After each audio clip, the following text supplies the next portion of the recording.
아주 조용한 저녁, 이어폰을 끼기 전에 무심코 귀 주변을 만지다가 이 정도면 좀 깨끗하게 해야 하는 거 아닌가 하고 생각했던 순간이 떠오른다. 사실 그 생각, 많은 사람들이 한 번쯤은 해본 아주 흔한 착각이다. 작은 면봉 하나만 있으면 뭔가 더 깔끔해질 것 같고 귀 속이 더 상쾌해질 것 같은 느낌. 그런데 이상하게도 그런 행동을 하고 나면 오히려 더 답답해진 느낌이 들 때가 있다. 마치 정리하려고 했는데 책상이 더 어지러워진 것처럼. 이 장면은 단순한 습관이 아니라 귀 건강을 둘러싼 아주 흔한 오해의 시작점이다. 귀 안쪽에서 자연스럽게 만들어지는 어떤 존재, 많은 사람들이 불필요한 것이라고 생각하는 그것은 사실 생각보다 훨씬 더 중요한 역할을 하고 있다. 조용한 목소리로 아주 천천히 이 이야기를 따라가 보자. 마치 밤의 작은 소리를 듣듯 부담 없이 귀 안에서 만들어지는 이 물질은 단순한 찌꺼기가 아니다. 오히려 외부에서 들어오는 먼지나 작은 입자들, 그리고 보이지 않는 미세한 자극으로부터 귀를 보호하는 일종의 자연적인 보호막처럼 작동한다. 상상해보면 이해가 쉬워진다. 귀는 외부 세계와 아주 가까운 문과 같다. 항상 열려있는 작은 입구이지만 동시에 내부를 지켜야 하는 공간이다. 이 문 앞에서 조용히 작동하는 보이지 않는 경비 시스템이 바로 이 자연적인 귀 보호 물질이다.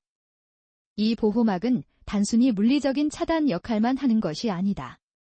피부를 너무 건조하지 않게 유지하고 외부 자극으로부터 내부 환경을 안정적으로 유지하는 데에도 관여한다. 생각보다 섬세한 시스템이다. 너무 많아도 너무 적어도 균형이 깨진다. 그래서 몸은 스스로 이 균형을 맞추기 위해 아주 정교하게 조절하고 있다. 그런데 많은 사람들이 이 조용한 시스템을 청소해야 하는 대상으로만 바라보는 경우가 있다. 특히 일상 속에서 습관처럼 이어지는 행동들이 그 오해를 더 강화한다. 귀가 조금만 답답하게 느껴져도 뭔가 막힌 것 아닐까 하고 생각하게 되고 그 순간부터 우리는 해결보다는 제거에 집중하게 된다. 하지만 귀는 원래 스스로 정리되는 방향성을 가진 구조다. 외부에서 억지로 개입하지 않아도 자연스럽게 이동하고 배출되는 흐름이 존재한다. 마치 아주 느린 강물처럼 눈에 띄지 않지만 계속 흐르고 있는 시스템이다. 이 부분에서 한 가지 흥미로운 장면을 떠올려 보자. 어떤 사람이 이어폰을 오래 사용한 후 귀가 조금 답답하게 느껴져서 면봉을 사용했다. 그리고 나서 오히려 더 이상한 느낌이 들었다고 한다. 깨끗해진 것 같은데 왜 더 먹먹하지? 라는 의문. 이런 경험은 단순한 개인의 문제가 아니라 많은 사람들이 공유하는 매우 흔한 착각이다. 귀는 단순히 비워야 하는 공간이 아니라 보호와 균형이 동시에 유지되는 공간이다. 이 점을 이해하면 접근 방식이 완전히 달라진다. 조용히, 아주 천천히 이 구조를 다시 바라보면 귀는 마치 자연적인 보호막을 가진 작은 생태계처럼 느껴진다. 외부 자극이 들어오면 스스로 반응하고 내부 상태를 일정하게 유지하려는 방향으로 움직인다. 이제 이 시스템을 조금 더 깊이 들여다보자. 전문적인 관점에서 보면 귀에서 만들어지는 이 물질은 여러 성분이 혼합된 복합적인 구조를 가진다. 단순한 한 가지 물질이 아니라 피부에서 분비되는 자연적인 요소들과 외부에서 들어온 미세 입자들이 함께 섞여 형성된다. 이 과정 자체가 이미 방어 시스템의 일부다. 마치 집 앞에 있는 작은 필터처럼 모든 것을 완벽하게 막는 것이 아니라 필요한 것은 통과시키고 불필요한 자극만 조용히 걸러내는 방식이다. 조용한 ASMR처럼 생각해보자. 아무 소리도 없는 공간에서 아주 미세하게 작동하는 시스템. 눈에 보이지 않지만 계속 움직이고 있는 흐름. 귀는 바로 그런 공간이다. 전문가들은 이 구조를 설명할 때 종종 자연적인 보호 장치라는 표현을 사용한다. 인위적으로 만들어진 것이 아니라 몸이 스스로 설계한 정교한 방어 시스템이라는 의미다. 하지만 중요한 점은 이러한 제품들이 귀 내부에 직접적인 개입을 하는 방식으로 사용되어서는 안 된다는 점이다. 귀는 매우 민감한 구조를 가지고 있기 때문에 외부에서 어떤 물질이 들어가는 상황에서는 항상 전문가의 조언이 필요하다. 여기서 자연스럽게 떠오르는 개념이 있다. 귀는 스스로 조절하는 공간이다. 이 문장은 단순한 표현이 아니라 실제 생리학적인 특성을 반영한 설명이다. 귀는 외부 환경과 내부 환경 사이의 균형을 유지하려는 방향성을 가지고 있으며 그 흐름은 매우 안정적으로 유지되는 경우가 많다. 조용히 생각해보자. 우리가 일상에서 느끼는 귀가 답답하다는 감각은 반드시 문제를 의미하는 것이 아닐 수도 있다. 때로는 환경 변화, 소리 자극, 혹은 단순한 피로감이 복합적으로 작용한 결과일 수도 있다. 이런 순간에는 즉각적인 해결보다는 관찰이 더 중요하다.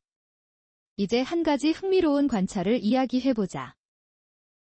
어떤 사람들은 계절이 바뀌거나 건조한 환경에 오래 머무를 때 귀의 상태가 달라지는 것을 느낀다고 한다. 이 변화는 아주 미세하지만 귀 내부의 환경이 외부 조건과 연결되어 있다는 사실을 보여준다. 이건 마치 자연 속 작은 생태계가 날씨에 영향을 받는 것과 비슷하다. 완전히 독립된 공간처럼 보이지만 사실은 외부와 끊임없이 연결되어 있다. 여기서 예상하지 못한 관찰 하나를 덧붙여보자. 이어폰을 자주 사용하는 사람들 중 일부는 특정한 시간대에 귀가 더 민감하게 느껴진다고 말한다. 이것은 단순히 소리의 문제가 아니라 지속적인 자극이 쌓이면서 생기는 미세한 감각 변화일 수 있다. 이런 변화는 매우 작기 때문에 대부분은 그냥 지나친다. 하지만 몸은 계속 기록하고 반응하고 있다. 이제 조금 더 개인적인 장면으로 들어가 보자. 어느 날 누군가가 조용한 방에서 음악을 듣다가 이어폰을 빼는 순간 귀 안이 갑자기 고요해지는 느낌을 경험했다고 한다. 그 순간 평소에는 느끼지 못했던 아주 작은 압력 변화가 인식되었다. 이런 경험은 많은 사람들이 공유할 수 있는 순간이다. 귀는 평소에는 의식되지 않지만 환경이 바뀌는 순간 아주 섬세하게 존재감을 드러낸다. 이제 다시 보호 시스템의 개념으로 돌아가 보자. 귀 안에서 작동하는 이 자연적인 구조는 마치 투명한 방패처럼 작동한다. 외부 자극을 완전히 차단하는 것이 아니라 필요한 만큼만 조절하면서 내부 환경을 유지한다. 이 방패는 보이지 않지만 항상 존재한다. 그리고 우리가 인식하지 못하는 순간에도 계속 작동하고 있다. 여기서 중요한 메시지는 단순하다. 귀는 청소해야 하는 대상이 아니라 스스로 균형을 유지하는 시스템이라는 점이다. 이 관점을 이해하면 귀를 대하는 태도 자체가 달라진다. 무언가를 제거하려는 시도보다 자연스러운 흐름을 이해하려는 방향으로 바뀐다. 이제 귀 건강과 관련된 일반적인 정보 중 하나를 조용히 짚어보자. 어떤 상황에서는 귀에 사용하는 외부 제품들이 존재하지만 이들은 매우 신중하게 접근되어야 한다. 특히 귀 내부